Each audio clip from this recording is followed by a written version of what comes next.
ನಮಸ್ಕಾರ. Eden garden ತಲುಪಿದ ತಕ್ಷಣ ಟೀಮ್ ಇಂಡಿಯಾಗೆ ಸಿಕ್ಕುವ ನೋಡಿ 3 ದೊಡ್ಡ ಗುಡ್ ನ್ಯೂಸ್. ಆದರೆ ಟೀಮ್ ಇಂಡಿಯಾ ವಿಂಡೀಸ್ ವಿರುದ್ಧದ ಪಂದ್ಯಕ್ಕೂ ಮುನ್ನ ಟೀಮ್ ಇಂಡಿಯಾಗೆ ಸಿಕ್ಕಿರುವ ಆ 3 ಗುಡ್ ನ್ಯೂಸ್ ಯಾವುವು ಎಂಬುದನ್ನು ಈ ಒಂದು ವಿಡಿಯೋದಲ್ಲಿ ಪ್ರತಿಯೊಂದು ಅಪ್ಡೇಟನ್ನು ತಿಳಿಸಿಕೊಡ್ತಾ ಬರ್ತೀನಿ. ಆದ್ದರಿಂದ ದಯವಿಟ್ಟು ನೀವೇನಾದರೂ ಇನ್ನೂ ನಮ್ಮ ಒಂದು ಯೂಟ್ಯೂಬ್ ಚಾನಲ್ಗೆ ಸಬ್ಸ್ಕ್ರೈಬ್ ಆಗಿಲ್ಲ ಅಂದರೆ ಈ ಕೂಡಲೇ ಸಬ್ಸ್ಕ್ರೈಬ್ ಆಗಿ. ಹಾಗೆಯೇ ನೀವು ಟೀಮ್ ಇಂಡಿಯಾ ವೆಸ್ಟ್ ಇಂಡೀಸ್ ತಂಡವನ್ನು ಮಣಿಸಿ ಸೆಮಿಫೈನಲ್ಗೆ ಎಂಟ್ರಿ ಕೊಡುತ್ತೋ ಇಲ್ಲವೋ ಎಂಬ ನಿಮ್ಮ ಅನಿಸಿಕೆಯನ್ನು ಕೂಡ ತಪ್ಪದೆ ಈ ಕೂಡಲೇ ಕಮೆಂಟ್ ಬಾಕ್ಸಲ್ಲಿ ಕಮೆಂಟ್ ಮಾಡಿ. ಹಾಗೆ ವಿಡಿಯೋ ಇಷ್ಟ ಆದರೆ ಒಂದು ಲೈಕ್ ಮಾಡಿ.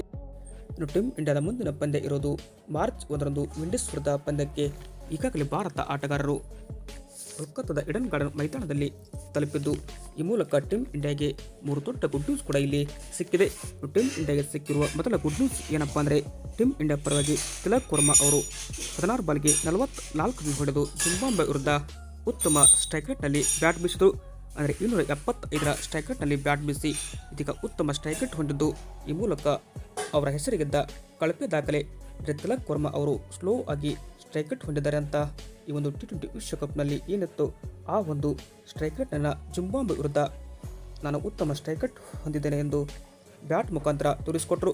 ಇನ್ನು ಟೀಮ್ ಇಂಡಿಯಾ ಪರವಾಗಿ ಅಭಿಷೇಕ್ ಶರ್ಮಾ ಅವರು ಅದ್ಭುತ ಫಾರ್ಮ್ನಲ್ಲಿದ್ದು, ಈ ಬಾರಿ T20 ವಿಶ್ವಕಪ್ನಲ್ಲಿ 3 ಡಕ್ ಆದ ಬಳಿಕ ಅಭಿಷೇಕ್ ಶರ್ಮಾ ಸೂಪರ್ 8 ಪಂದ್ಯದಲ್ಲಿ ಜಿಂಬಾಬ್ವೆ ವಿರುದ್ಧ ಅಕ್ಷರಶಃ 50 ರನ್ ಹೊಡೆದು ತಾನು ಕೂಡ ಅದ್ಭುತ ಫಾರ್ಮ್ನಲ್ಲಿ ಇದ್ದೇನೆ ಎಂದು ತೋರಿಸಿಕೊಟ್ರು.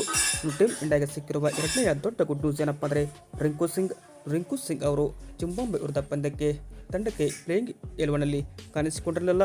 ಹೀಗಾಗಿ ರಿಂಕು ಸಿಂಗ್ ಅವರು ಕೂಡ ವರದಿಗಳ ಪ್ರಕಾರ ಟೀಮ್ ಇಂಡಿಯಾ ಪ್ಲೇಯಿಂಗ್ 11ಗೆ ಸೇರಿಕೊಂಡಿದ್ದಾರೆ ಎಂದು ಮಾಹಿತಿ ಬರುತ್ತದೆ.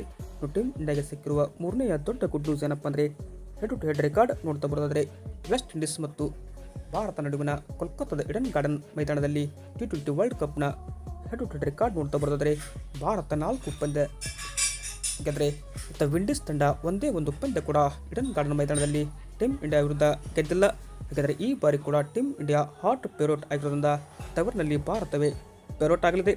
ಹೀಗಾಗಿ ಈ ಒಂದು ಪಂದ್ಯಕ್ಕೂ ಕೂಡ ಟೀಮ್ ಇಂಡಿಯಾಗೆ ಗೆಲ್ಲುವ ನೆಚ್ಚಿನ ತಂಡವಾದರೆ ವಿಂಡೀಸ್ ತಂಡ ಯಾವ ಥರ ಪೈಪೋಟಿ ಕೊಡ್ತಾರೆ ಅಂತ ಕಾದು ನೋಡೋಣ.